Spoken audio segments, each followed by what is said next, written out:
আমার নির্বাচনী এলাকা নোয়াখালী ৬ হাতিয়া, ওই অঞ্চলে প্রচুর নদী ভাঙনের কারণে প্রতি বছরই অনেক শিক্ষা প্রতিষ্ঠানকে স্থানান্তর করা হচ্ছে।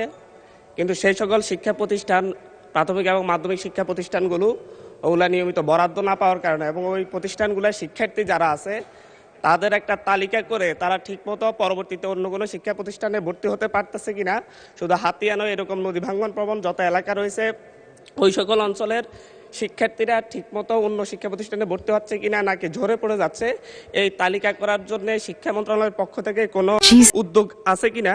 এবং পাশাপাশি হরিণের দেশ নিজুমদ্বীপ ইউনিয়ন প্রায় 25,000 জনগণের বসবাস, সেখানে একটিও মাধ্যমিক শিক্ষা প্রতিষ্ঠান নেই। পাশাপাশি সেখানে যে প্রাথমিক শিক্ষা প্রতিষ্ঠানগুলো রয়েছে সেই প্রতিষ্ঠানগুলোতে শিক্ষকের প্রবল সংকট। এই ব্যাপারে পিছিয়ে পড়া জনগোষ্ঠীর জন্য এবং আমাদের প্রত্যন্ত গ্রামাঞ্চলে শিক্ষা ব্যবস্থা পৌঁছে দেওয়ার জন্য সরকারের নতুন কোনো উদ্যোগ আছে কিনা সে ব্যাপারে আমি মাননীয় শিক্ষামন্ত্রীর কাছে জানতে চাই। মাননীয় শিক্ষামন্ত্রী।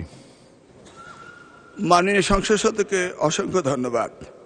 ইতিপূর্বে 2001 থেকে 2006 সালে নকল প্রতিরোধ আন্দোলনের সময় আমি সেখানে গিয়েছিলাম এবং দেখেছিলাম নদী ভাঙ্গনে কলেজ চলে যাচ্ছিল এবং সাবেক প্রধানমন্ত্রী বেগম খালেদা জিয়ার সময় সেই কলেজগুলোকে সরিয়ে ভালো অবস্থানে নেওয়া হয়েছিল।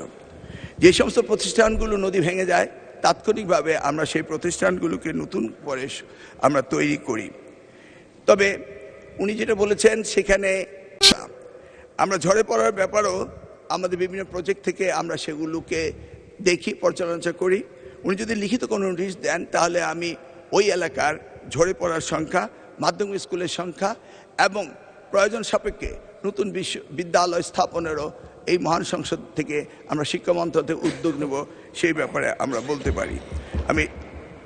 আমি এটাও বলতে পারি যে বিভিন্ন প্রশ্নে এসছে বিরোধী দলের বিষয়ে। আমি এটাও বলতে পারি মাননীয় প্রধানমন্ত্রী আমাদেরকে নির্দেশ দিয়েছেন সারা বাংলাদেশে শিক্ষাকে দলীয়করণ না করে শিক্ষা সকলেরই ব্যবহারযোগ্য সামগ্রী, এই শিক্ষাকে উন্নত করার জন্য তিনি নির্দেশ দিয়েছেন।